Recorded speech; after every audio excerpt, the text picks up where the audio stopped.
Good evening. Oh boy. For me, this is an exciting show, and I'm going to give you sort of like a preamble to our illustrious guest tonight, which I'm so excited. Okay, her name is HELENE UDY. I worked with her on one very popular stage play in Los Angeles, and then we did 2 movies together. We did Tough Love, which is a groundbreaking film, co-starred in that after we had worked on an ABC after school special together. I can't even, maybe there was another one at that time, it was the 80s. And then, I need to tell you, HELENE, after that, moved forward into a wonderful career where she played Myra on Dr. Quinn, Medicine Woman. And you will know her from that show, which was immensely popular show forever. Also, another component of her career is that prior to us, in I would say the early 80s-ish, because Tough Love was 84. HELENE UDY was one of the original scream queens. Forget Jamie Lee Curtis, but like Lenore Zann, a Canadian actress who did, oh my God, so many things. I directed her actually in an experimental film. Hey, scream queen, wonderful. I worked with her, I directed her. HELENE is a different breed.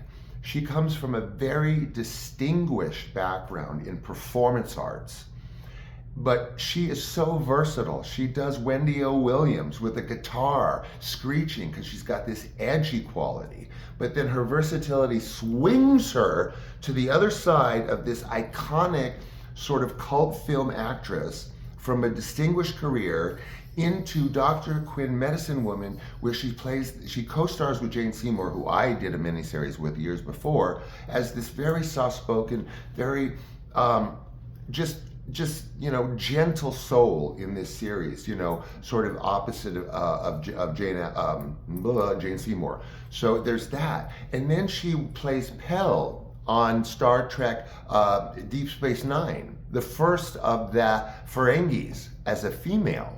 Pell, compelling story. I mean, really one of the better episodes. Again, HELENE UDY. So this career, it so touches on kind of the theme of my interviews, which is not necessarily Robin Hood Diaries and sort of my book, which I'll try and touch on and maybe touch on with her, because HELENE is one of the maybe a handful of people that have read a draft version, or actually an unpublished version, loose leaf papers, of my book in its entirety, including the additional 10th chapter, because it was originally 9 chapters, a prologue and an epilogue, and then lots of juice and fire and brimstone in the middle. But then there's some not lovey, but some tender, like deeply tender moments in my life. And one of those I plugged in at the last minute. She got it. I think she got the only copy of it prior to sending it to the publishing house. So she may actually have been, I don't know, the only person that's read it, including the 10th chapter. I think she has. So I want to touch on, how she felt about that, and being of that era of, the 80s actor. She was a goddess, but what's the difference? Okay, let's hope I can get speakerphone ready. Here we go. HELENE, I'm going to get speakerphone ready. Are you there? Am I too early? No, God, no, you're not too early. Never too early. We're on air right now. How are you, love? Oh, good. How are you? I'm doing well. Thanks for asking. I was just giving the audience a recap of your illustrious career, speaking to how utterly diverse your career has been from soup to nuts. So there was so much deep diving to do on that. I talked about Pell, I talked about Myra, I talked about Bloody Valentine, I talked about your distinguished performance studies before then, and then falling into this diversity of Wendy O. Williams to Myra, to then this cabaret work that you do. And so that's kind of where I want to, I want to focus on the stuff that people don't know. So I mean, we all know the HELENE UDY. What don't we know about the HELENE UDY that we've known since 70, I don't know, since you became Okay, I'm sorry. Scream Queen. I'm older and wiser. Well, I certainly hope so. I think I managed that. So tell us, love. Yeah. Yeah. I don't know. I mean, I think, I try to stay busy. Of course, when you're older, it's harder to be working, but I have been working and I'm having a lot of fun. I play kind of almost fairy tale like wicked stepmothers now. Oh, is that right? Is that what the work you're choosing now, the characters you're enjoying? Yes, wicked stepmothers. No kidding. There's this whole new thing called vertical shorts, and what it is these short, like soap operas that occur in 3-minute increments on telephones. So they're vertical, they're shot vertically, and there are so many of them now, and it's a pay to view. Yeah. And it's incredibly popular in Asia. So they create these scripts that are really melodramatic and super campy fun. You're kidding. No, and there's always literally a wicked stepmother. And that's become my new casting, and I just have so much fun with it. Oh my God, that's amazing. So it's limited a global market or focusing on Asia, or? Yes. It's a global market, and you can sign up for these things on these various apps. There's like Drama Box and Real Shorts, and I think YouTube has some, and there's just a whole long list of them.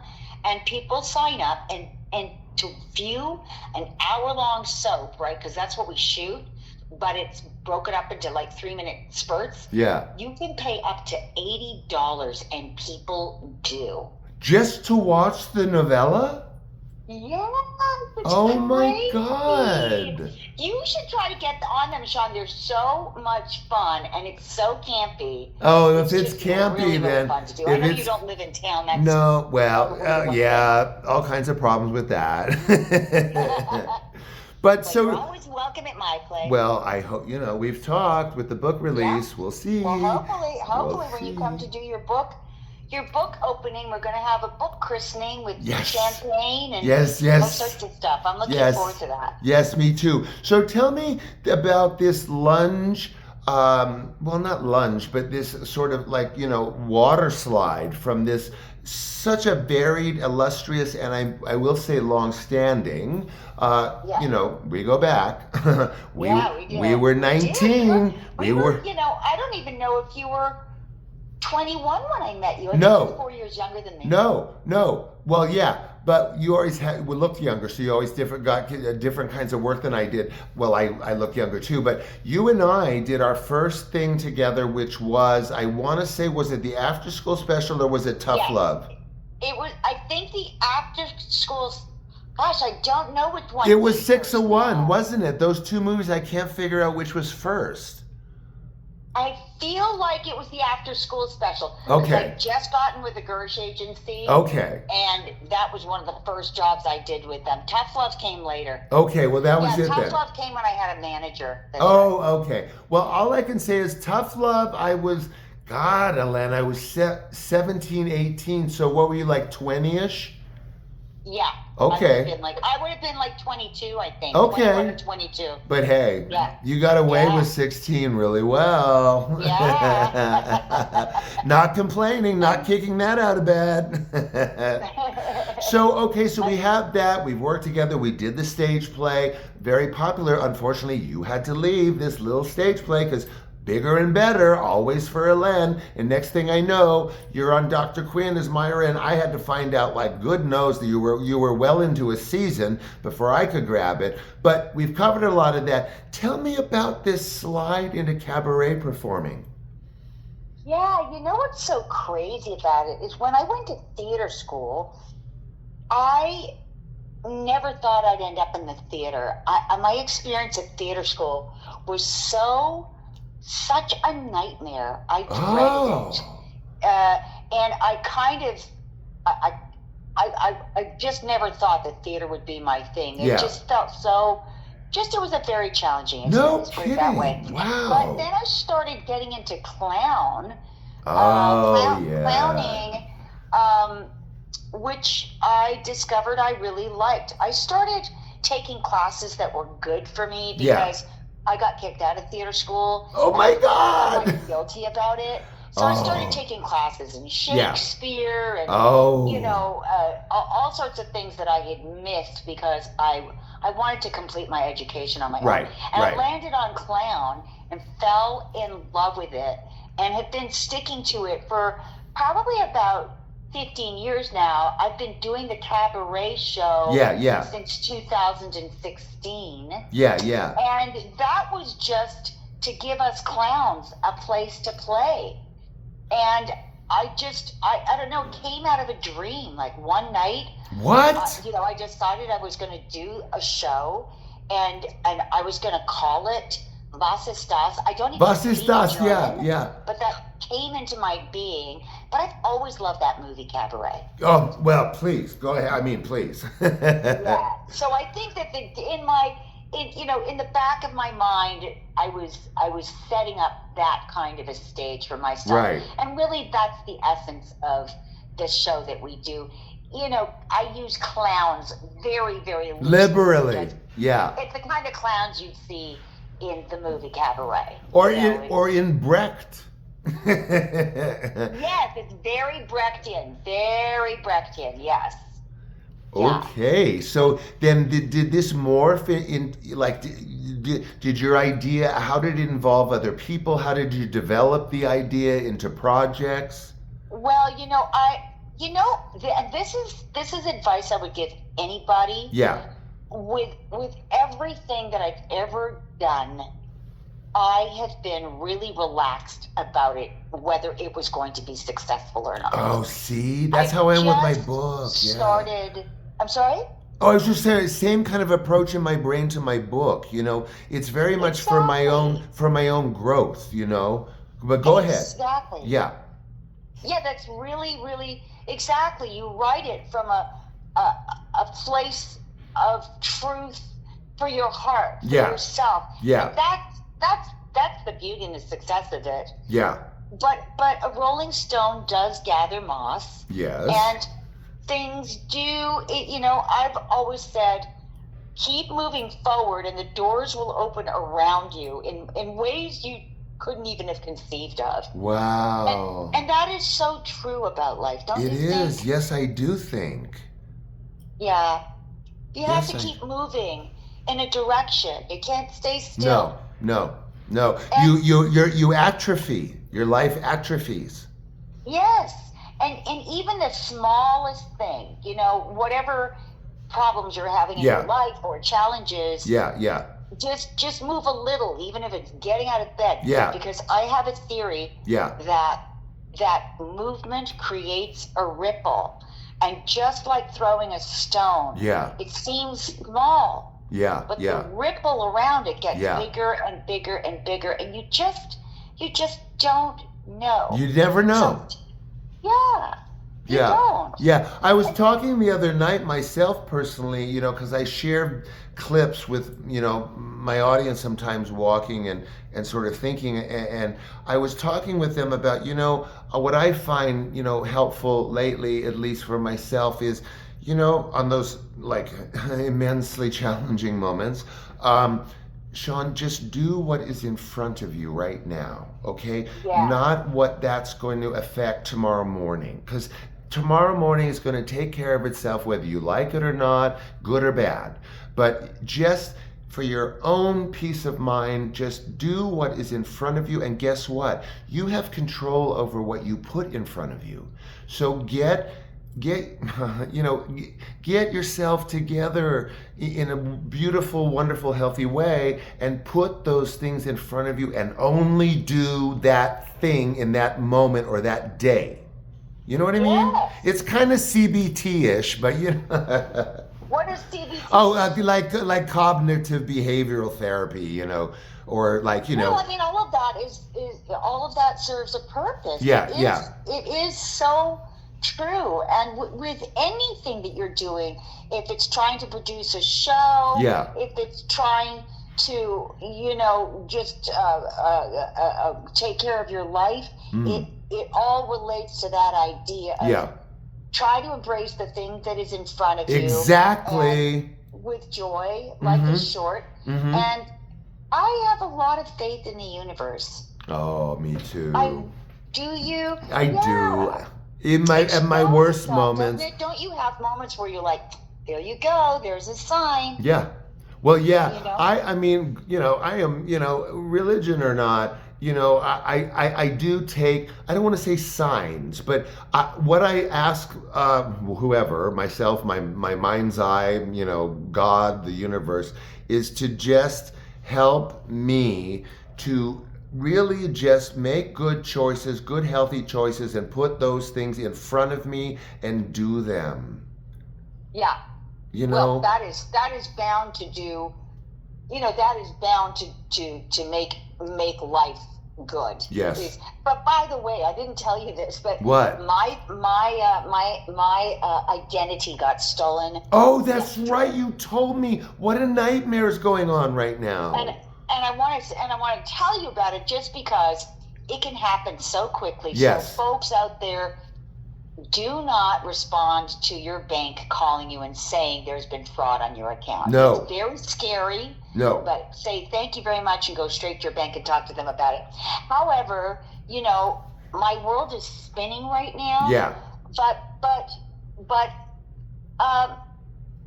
because of the way I view things, it's more like an interesting adventure. Yes.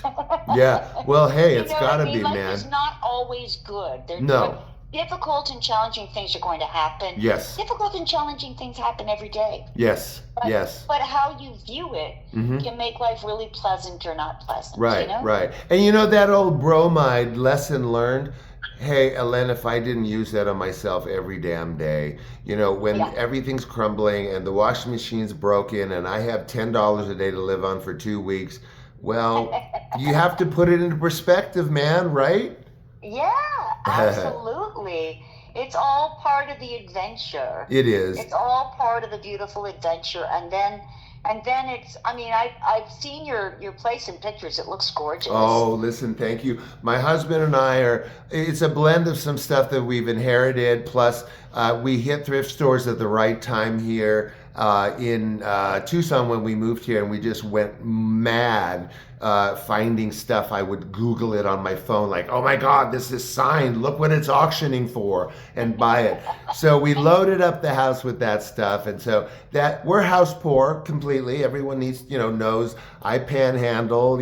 If I can't pay for dog food, but that's beside the point. Listen, I was talking to you earlier about how I want to kind of like pivot a little bit on these interviews. I try to let the audience know, and I'm going to speak a little bit more about that tomorrow before hopefully our Friday interview with a gentleman I know.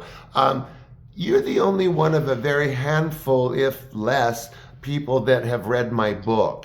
And I was wondering if we could just, for a few minutes here, touch on maybe sort of kind of like a fringe theme of what it was like to be particularly a male actor, a young male actor in the 1980s, and then perhaps if that male actor was in the closet, for example. What was that struggle like through your eyes?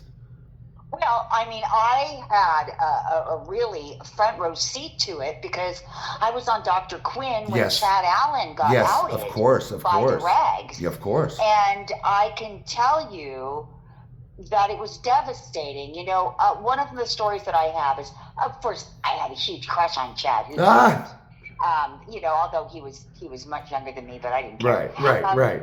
But he used to say to me, Helene, I've got a twin brother. So if you see him out, and he's gay.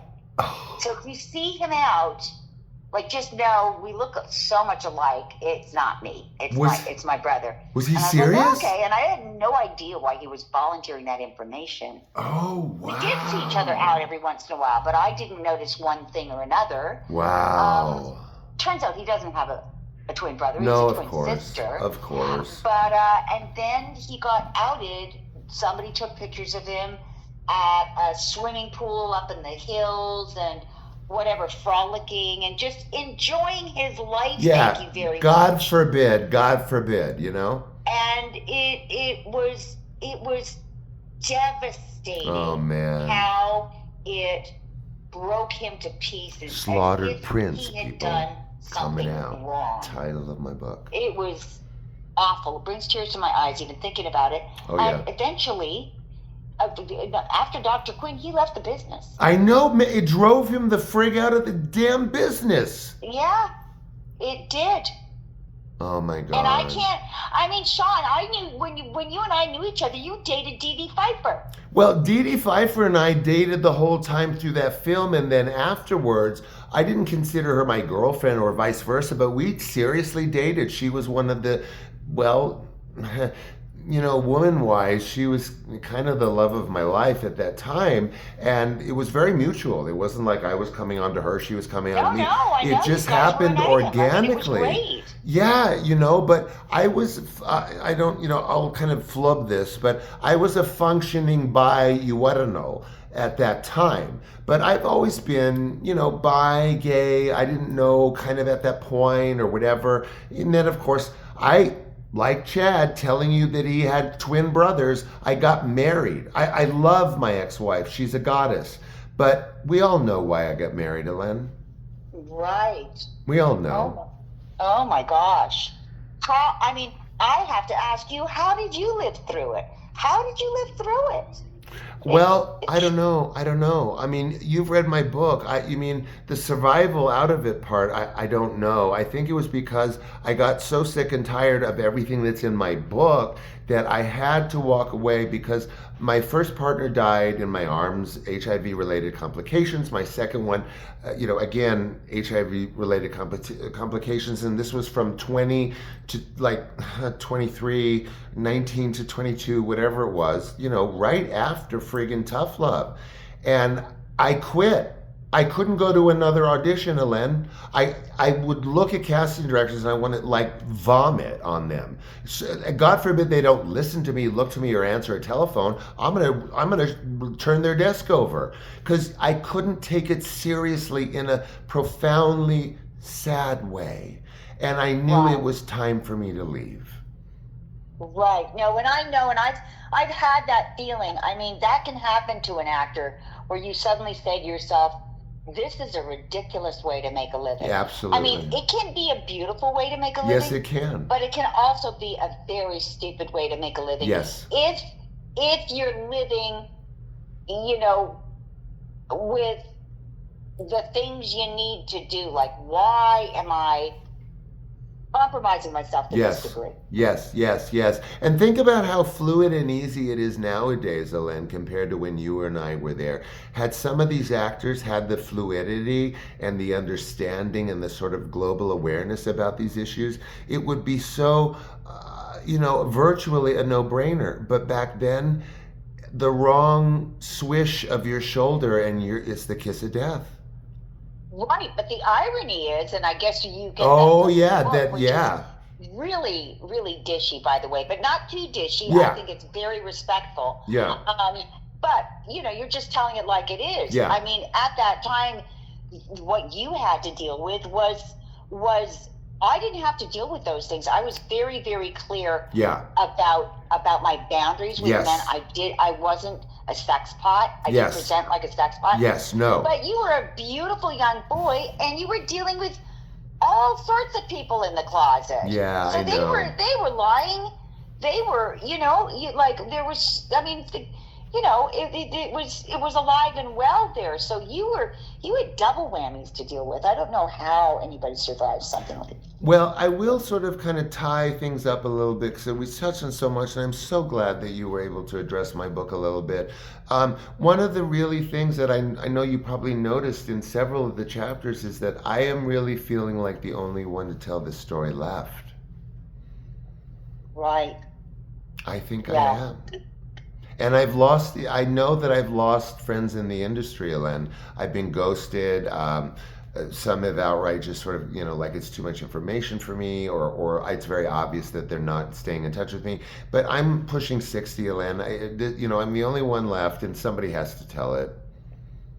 And I think it's great, and I think the more you tell it, somebody has to pioneer. Yes.